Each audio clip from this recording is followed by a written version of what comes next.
All right, welcome everybody. Today we have a special treat. We've got another guest that we're speaking with. Today, this is Roy Bell. Roy is someone that I connected with earlier in my career, working at a client. We quickly figured out that we have an alignment in terms of our objectives of making people's work lives better, and kind of cutting through all of the mess and the nonsense that tends to happen in corporate environments. So I will turn it over to Roy and allow him to introduce himself. Hey everyone, I'm Roy Bell. I am a conscious leadership coach. I focus on helping professionals and organizations transform how they think, feel, and perform so they can create more impact in the world and just show up a little bit more confident and calm and just have peace, greater inner peace. So I'm excited to be here. Thanks for having me, Leo. Yeah, it's our pleasure. Um, so the reason why we connected, one of the main reasons, in addition to just being like-minded, which is something that's so rare these days in corporate for people that really deeply care about other people's lives and experiences, is that the integral agile approach, our main focus is the foundational health of the Holon, right? And the most foundational Holon in any team is a team member. And so our main premise is, how is it possible to have healthy teams if we don't have healthy people? So you have done a deep dive into this, and I think you have a lot to say, and you've gathered a lot of statistics about how people are feeling in the field right now. Do you want to share some of that with us? Yeah. And one of the things I love is that when I was when we met and you introduced me to the Holons, it felt like a very familiar conversation that we probably had prior in a past life, and it was exactly what was needed in the moment when we met. Because having that tribe, that community, I think that's one of the first pieces. I just want to stop and pause on that because oftentimes in the corporate space, we lack the true connection that's required to help us navigate some of the uncertainty and the discomfort and the chaos. And the data really shows that it reflects that. So I'll just read out a few stats here on my website. One of the things I've done is kind of pull together kind of the stats from the different research institute and bodies. And so here's one: 76% of employees report being disengaged or actively disengaged at work, resulting in lost productivity, estimated to average 18% of annual salaries. That's the Gallup. 69% of workers experience daily fatigue at work, and 97% of those workers experience a decline in cognitive performance, resulting in low productivity. This is one by the World Health Organization, and it's a really important one that we'll talk about a little bit later here, because when we're asking our employees, our people, our teams to show up and be more creative and innovative, it's challenging to do when you're having a decline in your cognitive performance. Here's one more. Let's see. 56% of workers report current exposure to a toxic manager. 35% have experienced verbal abuse, intimidation, humiliation by a supervisor. Also, the Gallup. And here, I'll throw one more here. 89% of workers feel continually behind schedule, and over 50% feel both overworked and overwhelmed. Family Work Institute. The data is there to support that the work that we're doing is so important and it's so vital, and especially if an organization and leaders anticipate, they expect the employees to be part of what's required to help the organization grow and thrive, right? And so this work to me is not only important from an organizational perspective, but it's important from an individual perspective. When I really kind of, about 10 years ago, I kind of got the call and I was like, yeah, I'm not ready for that yet. But things started to happen internally. And as I started to just lean more into this call to really look at the bigger picture, what really kind of jumped out at me is everything that's happening in the world and our corporations and our family is really just a reflection of what's happening within each of us. So I love this work, and it supports pretty much everything I've done up until this point. I spent 20 years in the corporate space, starting off in more of the engineering, but I've always been engineering before moving into project management and agility. But I've always been at the intersection of change involving people and processes and performance and products. And so I've got to see an aspect of individuals and the stress and the micro stresses that really hinders our ability to thrive, our ability to perform, our ability to show up as we would like to show up, because of some of the things that's happening in the system of systems, if you will. I have a question here. So obviously you're very in tune with what's going on and perceptive and passionate about what you do. You worked with Leo, or the two of you clicked. Is there something that stands out in your mind of something where everyone else was doing it wrong and you noticed Lior was doing it right? Or even Lior, same question to you. Was there some standout where it's like this behavior, all managers are screaming at their employees, Lior's asking about their kids or something like that? What standouts are there for you there? Yeah.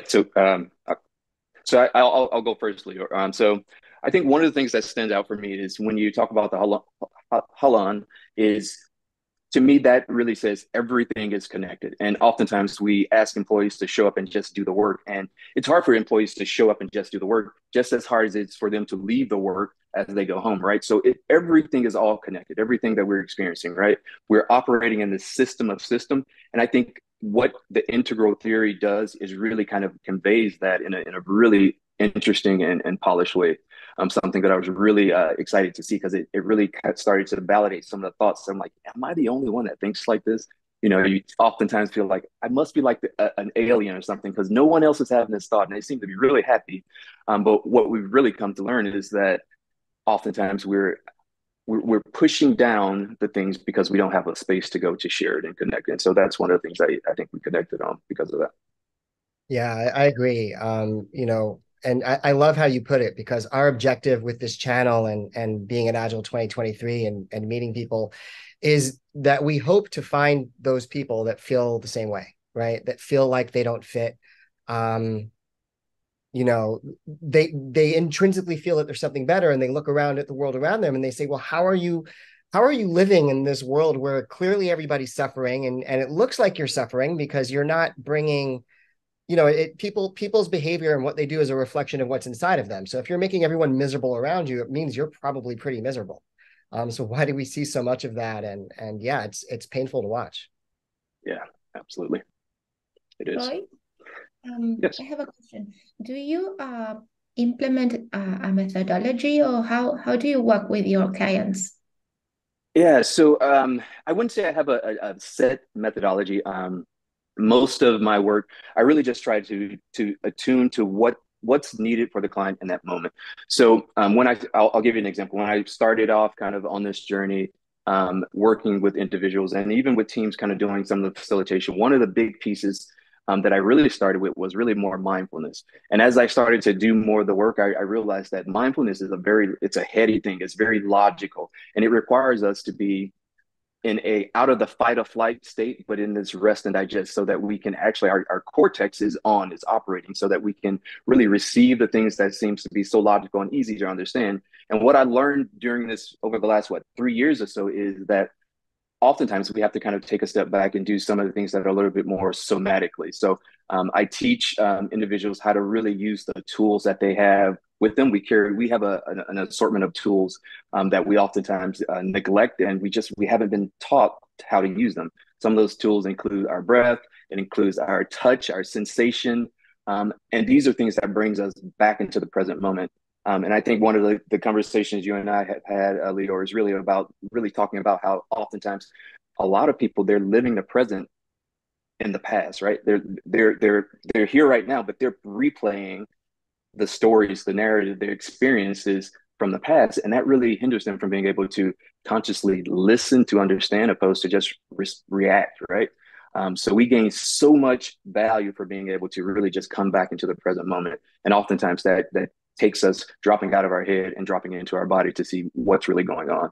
There's a lot of data and wisdom there, and it is valuable even in the workplace. So I love being able to merge the two together and help clients be able to find what's the right approach for them to really address the challenge, the situation, or even the opportunity that sits right there in front of them. Hey, Roy. I had a question, and we jumped straight into kind of health and health of the individual.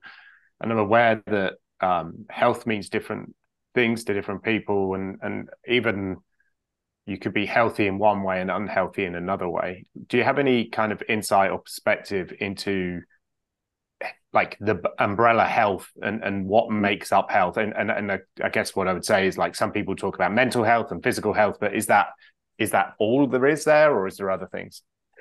Yeah, I like to look at health using kind of the 8 dimensions of wellness, really. And I've broken that really down into two sections. There's an inner health, and then there's the outer health. The inner health is going to be more of the mental, the emotional, the physical, the spiritual. And I know the spiritual one is sometimes, even when we're addressing the workplace, but spiritual in the context by which I look at it is really, it's about the connection and purpose that we have to really, for being here, right? I think I heard a statistic that we our ability. How do I put it? There's 1 in 400 trillion. That's the percent. Like, that's the odds. Like, there's 1 in 4 trillion, 1 in 400 trillion. How do I word this? I think I'm getting lost in my words, but us being here, it's like we've won the lottery already, and oftentimes we don't recognize that, right? Us just being born it was something really amazing. And so when we can kind of step back and just look at that opportunity just there, like, we are here for a reason, we're here for a purpose, right? That's how I kind of define the spiritual piece. On the external part, I really would say that's around our relationships. It's around our financials. It's around our work, what we do in the workplace. And there's one more, that's the environment, really. It's our environment, the places and spaces we go, right? So us being able to be holistically healthy, right? It requires us to look at all 8 of those dimensions. But I think foundationally, it starts with the internal core. Thanks. You guys notice any pattern to what he said? Well, yeah, I mean, it sounds like our 12 dimensions of health, or at least a subset of that. And also the 4 quadrants, right? It fits very neatly. So this is what I was talking about. When Roy and I started talking, it was like I was sharing concepts with him, and he's like, yeah, I'm kind of already using that, but I like that word. Mm-hmm.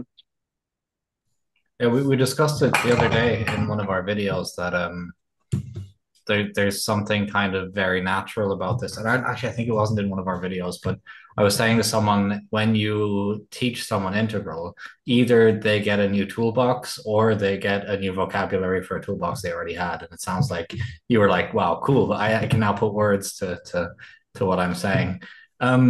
So integral came kind of naturally, right? Agile itself is supposed to be a reflection of the natural way that programmers want to work and their brains function, and kind of reflect the work better in a more, it's not a system that's imposed, it's a kind of emergent system out of the natural order of things. Do you think there's something about modern working worlds being unnatural, or people forcing themselves into unnatural habits, or kind of maybe like even a return to humanity and a return to yourself, to your physical body and stuff, that kind of reflects in the way you approach health? Do you see any kind of connections there to natural, unnatural? So what I hear you saying, are you like, can you rephrase that for me? Well, I just Sure, noticed that so both integral and agile kind of come from natural states, right? And they're meant to be more effective because of natural states. A lot of the things you talked about in coaching as well was about returning to tools that we forgot we had, right? Like our breathing. It's also very like physically grounded and stuff, right? Returning to ourselves in terms of understanding what I really need for my health, right? So almost like unnatural in the terms of like an alienation from the self that like is also reflected in kind of unnatural work structures that don't respect the individuality of the human or place enough worth on the person as an individual. We've talked about whether using the term resource for people creates unhealthy kind of dynamics. How do you see a link between the natural, returning to the natural, coming back to oneself, and the further away businesses go into the unnatural, into the created, into the facade or whatever? Do you see some kind of link there, or do you think there's some kind of naturalism to the way you approach health? Yeah, I absolutely do, and I love the example you gave about resources. I think over probably the last 5 years in the corporate space, one of the things we've heard as it relates to resources, these resources are fungible. Like I believe words matter, and when we start to use language like that, while some of our skills may be fungible and replaceable, the individual is not. And I think we need to be very clear and conscious on the language that we're using as we kind of go about and we're trying to bring people into the fold to be a part of what we're trying to build and create in the world. And I think as you've kind of pointed out in the questions, we've allowed how we use language to become a little loose, but that carries meaning for how others interpret the language, right? As we hear things, we're taking in so much information in the world, even in this moment, right? On camera, we're taking in tons of information. Our brain has to decipher what's important and what's not. And when we hear something that at times may threaten or appears to threaten who we are as individual, or even challenge who we are, I think that takes away from the us being able to pursue the goal. And what I really mean by that is, if you think about this, we live in this world where we are receiving not only we're taking in multiple messages, but we're receiving messages on who we are. A lot of those messages are really trying to define who we are as individuals. We are searching for who we are internally. And so we need to be in a space, we need to be in places and spaces with leaders who are conscious of what's happening within us as individual. That's the only way they're able to bring out what's the best of us. Roy, I had another question.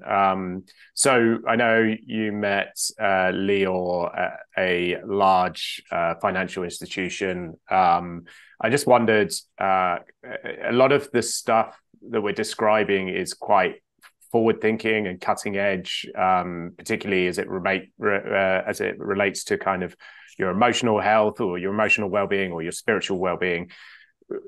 What kind of appetite do you find from potential clients or clients to address some of those concerns? I'm just thinking in a very corporate environment, sometimes I come across people who are kind of like, right, I'm just give me more features. I don't really care about anything else. What kind of appetite are you seeing amongst clients? Is that improving? Is it not? Like, do you sneak it in or you overtly gone? Yeah. Yes and yes. The appetite is increasing as I kind of shared some of the stats when we started. There is an appetite, and where I see the most of the appetite from or the interest and demand is from those that's on the front line, the ones that's doing the work. The challenge becomes getting the leaders who are in charge with actually. I want to make sure my team is healthy. Like I have a responsibility to care for the people that are here, not only because they produce an outcome, but because it's the right thing to do, right? It's getting to the leadership level and identifying more of those. That's where I'm seeing less of the interest, but I think it's much greater than probably 5 or 10 years ago. When I go and I do a workshop or any type of speaking engagement, the feedback I get is always from those who are experiencing those micro stresses throughout the day. While the world and maybe even our organizations have had some of these big challenges over the last 3 years, coming out of COVID, these things that really just challenge how our way of working. The thing that still plagues us is the micro stressors. It's the lack of transparency, the lack of being able to know your boundaries for making decisions, the lack of clarity with the direction you're in, all the things that that's being addressed with Agile. Those are like micro stressors that actually they add up over time. And what I often share, part of this for those that really find interest is when we think about the level of micro stressors that we're experiencing today. What really needs to happen is at the end of the day, maybe throughout the day, we need to be allocating time to almost offset those micro stressors with renewal activities. And this is where some of the things I mentioned, our breath, our touch, even all of our senses can be used in addition to, the meditation and other things where we just kind of offset and kind of relieve our stress. But these are tools, are muscles that we still need to build and we're working to build. And that's why I love working in the corporate space and helping individuals start to embody some of these new practices and activities. One very specific question. As a coach, right, or when you coach people, whether you're a coach or not, questions are really important, right? Do you have any kind of pet questions? Do you have any favorite questions? Do you have the one where, oh, he always asks this one, or any that are like very effective that you found that you just ended up using all the time? That's a great question. One thing I always start off with is just really allowing anyone I'm working with, the client, the team, at whatever level, is really allowing them to express, what would you like to get out of our time together? That question allows them to really kind of think about why they're there. It really kind of helps them understand, like, what do I want to be able to walk away with? Opposed to like, this is just another, task on my list of the million of things. It's shifting their mind to say, okay, this is an opportunity. How can I leverage this opportunity the best for me, the best way for me, right? And so them being able to slow down, me creating this, I like to say the container for this to happen. That's so important to the work. That's one of the go-to questions that I always start off with. The second question I probably often use is whenever there's a time when we're going through the process where there seemed to be some confusion, some uncertainty, or just kind of they're not sure, what they're feeling or experiencing internally. I'm always slowing down to ask which part of you is helping them understand, like, which part. So which part of you may be experiencing the confusion right now? Which part of you may be experiencing the discomfort? Where do you feel it at in your body? Helping them kind of come back to their body. And I do that kind of a little bit more slowly because, even for my parents, right? If I were to say, Mom, how do you feel? She's like, feelings? What are you talking about? I don't know how I feel. I don't know. I don't. It's a hard question. So I really have to make sure I understand the client, where they're at in the journey and the connection with themselves, as I kind of approach that question too. So I love the word you used, container. It's a distinction that I used. I think all coaches should understand what you mean by that. So can you just briefly explain what you mean by creating a container? yeah, so as a coach, this is probably one of the biggest thing. And so when I think about a container, it's almost as if we are going to create this sacred space, and I'm going to hold space for whatever comes up in that space. This is the objective is I'm not just pushing an objective on you, but I'm allowing what comes up within you to be explored in that space. And it takes a container and the ability to contain it. And the key thing I like to say when we think about container is consent and safety. So as I work with individuals, I want to make sure I set up our time together that allows for their consent and for them to feel a sense of safety and trust. No, you go, Leora. I was just going to follow up with what happens when you don't do that, or what happens? What have you observed when? Let me try to get specific here because I want people to understand this concept.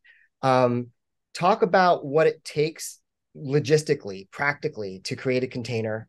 What it looks like when you don't do that, and how easy it is to pop the container bubble, and then how do you recover from it? Yeah. So setting up a container, one of the key things, excuse me, it's really laying out, here's the working agreement. Here's what I promise. Here's how I promise to show up. And here's the way that I invite you to show up as well. Getting them to agree to that, getting them to express any hesitation, right? Allowing them to really express things that may be a little discomfort, and just helping them understand that it's okay. That's the first part of the setup, that agreement, that allows for them to then consent to move forward or not. The second piece of this, and once you have this container, and whereas oftentimes if you're not mindful of the responsibility to maintain the container, is when we are working with others, and clients, if we shift the focus away from them and back to us, or if we're pushing too hard before they're ready. I like to say the container allows us to attract and pull out the things from within them that they may have never been comfortable sharing or releasing. And when you don't have the setup, the consent, the working agreement, we're forcing it. It's like pulling a 50-ton weight where you're trying to pull the client and you become responsible for the outcome, opposed to them responsible for their own outcome. Yeah, and this is for me where most agile coaches fail. So they walk in and they're like, "Hey, I'm going to be your coach, or I'm going to be your scrum master. Here's a bunch of crap called agile and scrum. The way you've been doing stuff up until this point is wrong. So we're going to do it this way now. And if you don't do it in this way, then bad things are going to happen because there's this mandate to do it. And look at me and look at all my certifications. There's no working agreement, there's no safety, there's no trust, there's no understanding of, there's no empathy with regards to that any change moment is scary. And there's no connection to those individuals with how is this going to make your lives better? And so there's resistance. And I found that the global way to overcome resistance, I've gotten a lot of it, is however long it takes, sometimes it could take weeks to set up that container, especially with a group of people. It's easier with individuals. And, not just setting up the container, but then bringing awareness to when it gets popped and creating a working agreement such that the team members hold each other accountable for rebuilding it, not the scrum master, not the coach. Yeah. Yeah. And I love that you said taking responsibility for when it gets popped. Like when we notice that, we have to be conscious, right? Conscious of when that happens, and we have to own that responsibility, because we're responsible for that. We're responsible for holding that container, creating the container. And so when things go off the rails or go off, the container gets something in the container is disturbed. The way we reset is taking responsibility and inviting them back in, recognizing where we may have went wrong, where things may have went wrong. Maybe it's the process, the things that we're influencing, that taking responsibility for, and making sure that we learn from those lessons as we move forward. Segments into something I wanted to ask you. So we've talked a lot of theory. I'd love to hear a story from you. Do you have a story about maybe the toughest container to set up, or the biggest burst, or what was your, let's say, if you think back, what was your toughest nut to crack, the one that had you coming to your friends and going, I don't know if I'm going to be able to get through to these guys? Or let's see, that's a good question. Eddie with the good questions. That's the second time he gave. That's a good one. Yeah. You got me. I got to go back to the memory bank. Let me think. Well, here's a good one, and it's kind of a non-standard, something you wouldn't normally see in kind of on the corporate side. This was something I do outside of the corporate. I just in the community, and I have teenage boys. So for me, I felt like this is a reflection of what we do experience when we go into the workplace and we were dealing with a group. And so this was, I can laugh about it now, but the day I was like, man, I was drained because it was a lot of space. And as kind of I was facilitating a men's group here in the community. And we were kind of exploring some of the, just kind of some of the topics around emotions and identity, things of that nature. And my two teenage boys are 15 and 17. And I took them to this. And, they were in an interesting mood this morning. They were very playful with each other. And so as facilitating this group, I found myself shifting hats. And that became, the facilitator, the container holder, but also the hat of dad. And I thought about, and I kind of reflect on this as you asked this question, how often in the workspace are we required to shift the hats we hold as we facilitate change, transformation, right? As coaches. That was a really tough thing for me. And it was one that I had never experienced on that level. Because the container for me is so important, and I'm holding this space that most people have never allowed themselves to step into. I take it so importantly, right? So for me, it was important. And my kids were doing some things and they were making fun of some stuff because they hadn't, it was their first time also seeing me kind of in this perspective. And so holding that container, holding the space and being able to switch hat was tough. It was something that I realized that I had to learn how to. I had room to grow, opportunity to grow, to overcome that. And I think that's something that I've experienced, or that I will experience in the workplace, when we deal with those who are resistant, that are forced to be there. They will be disruptors. They will be the naysayers. There will be one who's trying to pull attention from those that are ready to do the work and they're ready to be there. So it actually reminds me of my mother works in training, and I was there as a kid while she was doing her workshops, and eventually also as a co-trainer. And I know how hard it was to switch from mother-son dynamic to trainer co-trainer dynamic in like throughout the course of the day, right? It's interesting. It's a really interesting experience that you kind of just have to have had to know what it's like, right? Mm-hmm, mm-hmm. Yeah, yeah. The looks seem to be wearing off as they've gotten older. Like, you can't give them that one little look where they straighten up. That doesn't work anymore. So they're at that testing stage, and so yeah, it was an interesting day. Wore me out. Cool. All right. Um, Oh, go ahead, Luigi. Roy, when you work with your clients, how is the journey? I mean, you have like a, I don't know, a first session together, and then do you, I don't know, like design like an action plan or a journey together that you work with them and you go like measuring some metrics or goals that both of you agreed upon, or how do you do it? Yeah, so for me, one of the things I do, I start off with kind of like an assessment or intake. If it's individual, yes, we'll do kind of a one session where I really assess like what they're really looking to achieve and the time horizon they're looking to achieve it over. And even on the corporate side, we do the same thing. Part of what I do is yes, I build metrics and data. For instance, for the corporate side, if I'm facilitating training or doing some speaking, I always start and I offer I have a well-being assessment that their teams can take, and I roll the data up. This report is individual, but it's also rolled up into a dashboard that the leaders can see how well their team is doing across those four inner dimensions. And as we go about kind of doing the work, we kind of do a reassessment.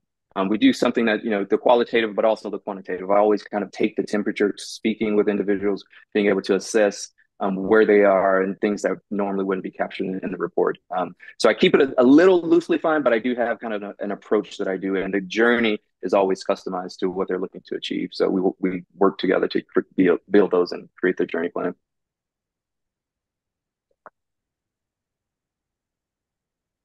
Great.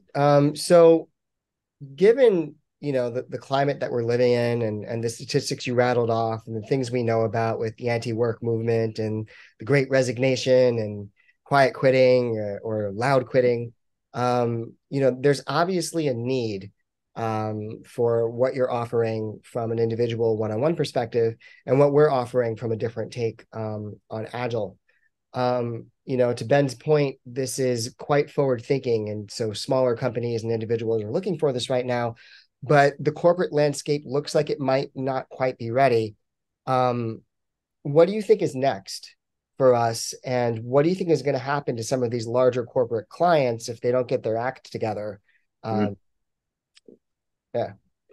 That's a great question, and especially if we think about kind of all the AI stuff, right? There's a lot of fear being driven around AI, like what's going to happen. We know we need individuals to do the work. They have this level of like uncertainty around all these other things that's happening, and so part of what I kind of foresee is if our ability to progress as a society will it's going to tremendously slow down. Things are becoming more and more complex. We see, even if we look at some of the transformations or some of the projects, I think one of the things we see is some of those efforts are starting to slow down quite significantly. It's taking a lot more work to align and to bring people into the fold of the work that's required and the activities required to achieve the end goal. And that's important because if organizations can't keep up with the customer demand because they can't meet the demand because they're having challenges getting the right people in alignment and on board, their ability to thrive is going to be significantly hindered. So it's going to have a huge impact, and we're going to have to go back to the basis, in my belief, and kind of incorporate exactly what you and I, all of us, with the work that we're doing to support and kind of get to the root of the challenge, opposed to the symptom management that we've probably done for the last 20 to 50 years. Roy, I think we might wrap soon. It's a great point. I have a question, very kind of selfishly. Say, for example, you're a young professional, maybe a little bit overworked in corporate. You're finding yourself slipping away from your well-being a little bit over time. I decide, cool, I want to start my well-being journey, right? I want to rediscover my own well-being. I want to find it. What are the first things I can kind of do internally? What are the first questions I should ask myself? What are the first things I need to figure out for myself to get going? So there's three things I like to say. And the first thing I've kind of shared, and this is about presence, being able to, what's required to bring me into a constant state of presence in every moment of my waking life, right? Being able to build those skills. And once an individual has those foundational skills, they can then move on to the second step. Presence is being able to, as we talked about, have a conversation and really talk about the present issue opposed to the past. It's about using our senses, and the tools that we gain to bring ourselves back into the present, opposed to being focused on the stories and the narrative. We have to learn those new skills so that we're not overreactive. And so we have to be, the invitation that I would say is to inquire about what works for me. There's a lot of different ways you can solve that piece of the puzzle, but you have to find what works for you. Not everyone won't buy into, or they won't benefit from meditation. So they have to find what works for them. But once you do that, that's the state of really being able to create this level of self-control. So presence, whether it's our mind and our body, bringing ourselves into a greater consciousness, it creates the self-control. From there, it's really understanding, now that I can control, and not be reactive, I need to start digging in and saying, what are the things that have guided my journey throughout this path? And so this is the level of our principles. And our principles is really going back and starting to question, what are the beliefs that I hold that no longer serve me? What are the beliefs that I've adopted from my upbringing, from my environment, that just they may have served the point at that time, but they no longer serve me, because I was given those beliefs and I didn't actually choose them. So we have an opportunity to really choose new beliefs. Our beliefs will then lead to the things that we value. I often say, tell me your beliefs and I can tell you what you value, or tell me your values and I can likely tell you the things that you believe. So using our values and really being able to align to our values. For myself, it took me a while to really, like, what are my values? That's not a question that we ask ourselves. Doing my own work was really kind of going back and thinking through my life journey and really realizing, my three values come down to harmony. I used to be a musician in, early as a child, going through like middle school and high school, even into college. And one of the things that I valued was harmony. That value, and I didn't know this until, I did the work, and I was just really shocked to, like, wow, this has been with me all along. That value was with me as a child. It was with me in the type of work that I choose, because I value harmony and being in harmonious spaces. I chose jobs and I chose positions that was about rooting out chaos. So I've always found myself being in the intersection of change as a result of my value. But I also, when I use that value and I think about my relationships, I'm like, I want to be in harmonious relationships. I want to be in harmonious environment, right? So that our values drive everything. Values drive everything that guides our journey, in essence. And then we can move to this next step of using our values to then create these value-based boundaries. And I know this is long-winded, but this is for me, like, this is the meat and potatoes of what I kind of guide individuals through to. It's really looking at our value-based boundaries, because our value-based boundaries really says, I value harmony. So here's the things I will and will not do if met with something that doesn't align with my values. My value-based boundary is not about me controlling others. It's about me using the control I have of myself to show up in the world in a more peaceful, calm, and directed approach. That gives us this next level, which is really around self acceptance. We can accept who we are. We can accept the path and the journey that we are because we know what drives us. And lastly, this gets us into kind of potential. Oftentimes we think of our potential as, our skills, the things that we have acquired through our life, through education, through experience, through, on the job work, training. But our potential really is the things, that intrinsic values that we've carried, we've held and carried with us throughout our entire life. It's almost like if you were to wake up in the morning and you say, my value as an individual, my self-worth and value isn't about any activity that I do for today.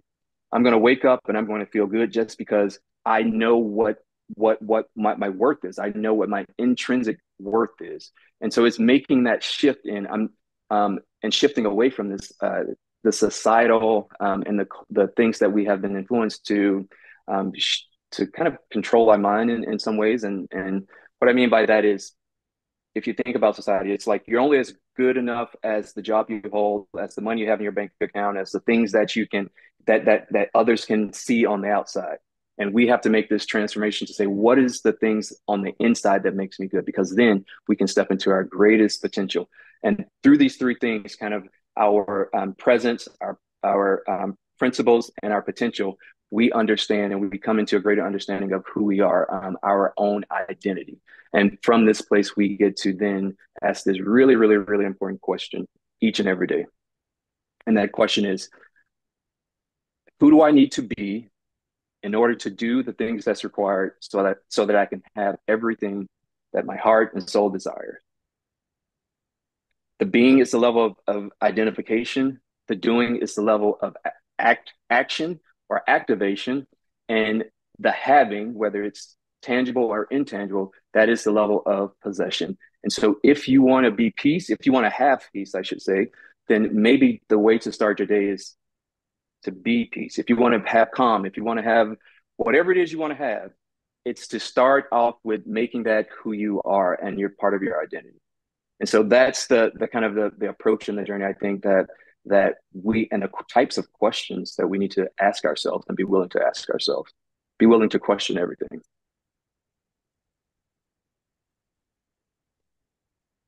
Yeah, so that's very I love that. And what you're talking about is very similar to what we bring when we say, when we're doing an agile transformation and we're all focused on the outside, we're all focused on the frameworks and we're all focused on the results, but we're not focused on the left side of the quadrants, right? So you're essentially saying the same thing, that there's this focus on the external and we're kind of leaving the internal behind. And it's this idea that, if you don't take care of what's inside, then your external world is going to crumble, because the external at the end of the day is a reflection of the internal, whether you're talking about your relationship to yourself or you're talking about your relationship to your team or your relationship to your employer. Yep, absolutely. Absolutely. All right, great. So any final thoughts or questions before we wrap? Just want to say thanks, Roy. It's been a really cool chat. Really enjoyed talking to you, and I hope our listeners have taken a lot. I assume they must have taken a lot from this. You can't listen to that whole conversation and take anything from it. So, yeah. Absolutely. Thank you. With that, Roy, appreciate having you on.